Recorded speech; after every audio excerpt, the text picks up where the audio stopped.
দায়িত্ব তখন রাষ্ট্র দায়িত্ব পালন করবে।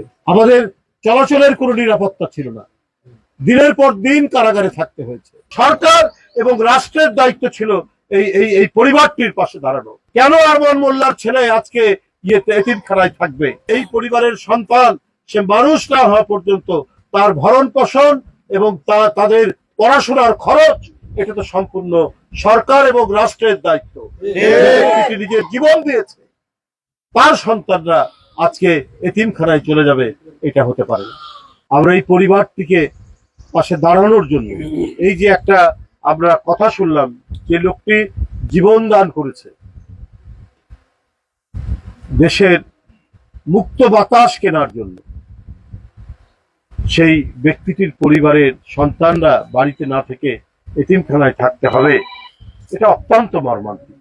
আজকে আমরা বলবো, যারা এই আন্দোলনের সুফল পাচ্ছেন, যারা উপদেষ্টা হয়েছেন, বড় বড় পদ পাচ্ছেন, রাজনৈতিক দল গড়ে তুলছেন, তারা তো এই বিষয়গুলি আরো খবর নেওয়া উচিত ছিল।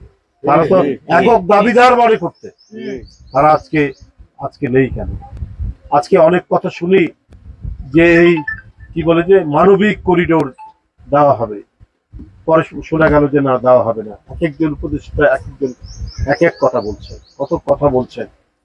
তো এই যে এত কথা বলছেন, এত ঘটনা, এত কাজের আপনারা কি বলে ফিরিস্তি শোনাচ্ছেন, কিন্তু যাদের রক্তের উপর আপনার এই অন্তর্বর্তী সরকার এবং আরো যারা আজকে অত্যন্ত ক্ষমতাশালী মানুষ বলে নিজেদের মনে করছেন, নতুন রাজনৈতিক দল যারা গড়েছেন, যারা ডিসি এসপির অফিসে সারাক্ষণ বসে থাকেন, তাদের কাছে এই লিস্ট নেই কেন?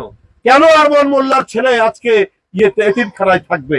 আজকে তো তাদেরকে সব দিক থেকে সরকার এবং রাষ্ট্রের দায়িত্ব ছিল এই পরিবারটির পাশে দাঁড়ানো, এবং এই পরিবারের সন্তান সে মানুষ না হওয়া পর্যন্ত তার ভরণ পোষণ এবং তাদের পড়াশোনার খরচ এটা তো সম্পূর্ণ